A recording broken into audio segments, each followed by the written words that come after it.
Buenas tardes. El día de hoy vamos a hablar de la vinculación que existe entre el modelo neoliberal con el fenómeno globalizador.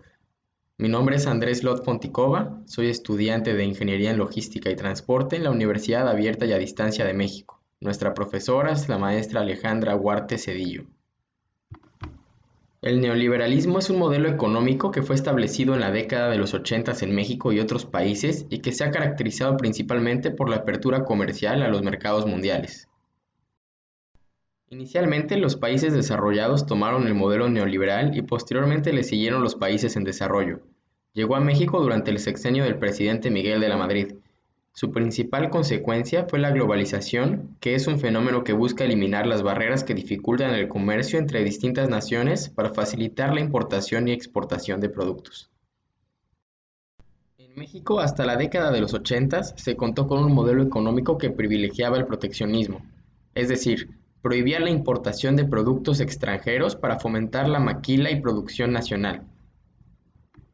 Al llegar el neoliberalismo a México, se buscó romper estas barreras proteccionistas para abrir las puertas del país a la inversión y a los productos extranjeros. También, por otra parte, se buscó limitar el gasto social que el gobierno realizaba en educación, vivienda, seguridad, atención médica, entre otros. Otra de las características del neoliberalismo es disminuir al mínimo la intervención del gobierno en la economía. Por ejemplo, el gobierno hasta los 80 contaba con múltiples empresas paraestatales. Sin embargo, al llegar el neoliberalismo, se empezaron a privatizar dichas industrias. Todo esto hizo que prevalecieran las leyes de la oferta y la demanda. De esta manera se incrementó la competitividad y al mismo tiempo se fomentó que mejorara la calidad de los productos. Todo esto benefició al consumidor final. Al mejorar los productos nacionales se incrementaron las exportaciones. Por otra parte, otros productos que no se producían en México o que no eran competitivos a nivel mundial se importaban del exterior. Todo este tipo de comercio fomentó el intercambio de mercancías y llevó a que se firmaran distintos tratados con otros países para fomentar este movimiento. Por ejemplo, en 1994 se firmó el Tratado de Libre Comercio de América del Norte entre México, Canadá y Estados Unidos. Tratados similares se firmaron en América del Sur, como por ejemplo Mercosur. Otros tratados se firmaron con otros países de América Central, como por ejemplo el Tratado de los Tres, que comprende a México, Colombia y Venezuela. A pesar de que ha habido muchos factores muy positivos del neoliberalismo, también ha habido algunos lados que no han sido tan favorables, sobre todo para los países menos desarrollados. Es decir, los países desarrollados han podido obtener una ventaja sobre esto ya que han tenido las posibilidades para exportar productos más sofisticados, mientras que los países menos desarrollados han obtenido inversión extranjera principalmente para industrias manufactureras donde la mano de obra especializada no existe. Es decir, los países no desarrollados continúan creando empresas con salarios bajos para la gente que vive en la pobreza. Pero volviendo al caso de México, durante el gobierno de Carlos Salinas de Gortari se llevaron a cabo varias reformas estructurales que tenían como objetivo modernizar al país. Dentro de este proceso continuaron las privatizaciones de las empresas más importantes del gobierno. Dentro de ellas se encontraban las empresas de telefonía, comunicaciones viales y aerolíneas.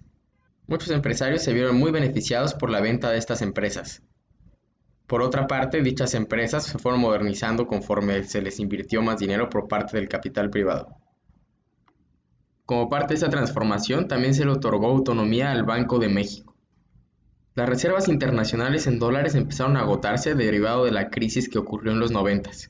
Cedillo se vio obligado a devaluar la moneda en un 15%, lo cual finalmente llevaría a la libre flotación de la misma. El peso mexicano se devaluó en más de un 60% y la inflación alcanzó más del 50%. El poder adquisitivo de la gente cayó de manera dramática y se perdieron una cantidad innumerable de fuentes de empleo. Todo esto debido a la incertidumbre que se creó en el exterior, ocasionando que grandes capitales extranjeros salieran del país. Como conclusión, el neoliberalismo y la globalización tienen aspectos positivos y negativos. Entre los aspectos positivos están la tendencia a la apertura a los mercados, el crecimiento económico de los países, la innovación tecnológica y por otra parte, en los aspectos negativos se encuentran la interdependencia que hay entre los países, lo cual hace que un país dependa de otro, la pérdida de empleos y la creación de polos económicos regionales, lo cual margina a muchas personas que se encuentran en lugares con mayores niveles de pobreza y menor desarrollo. Podemos decir que en una medida macroeconómica se ha obtenido un beneficio de este sistema económico, derivado de la alta competitividad que ha generado y la eficientización de procesos que ha llevado a cabo. Sin embargo, hablando de la calidad de vida de la población, mucha gente ha sido muy desfavorecida por este modelo, ya que los empleos que se han generado han sido de baja calidad y en muchas ocasiones se han perdido empleos en lugares donde la mano de obra es más costosa que en otros.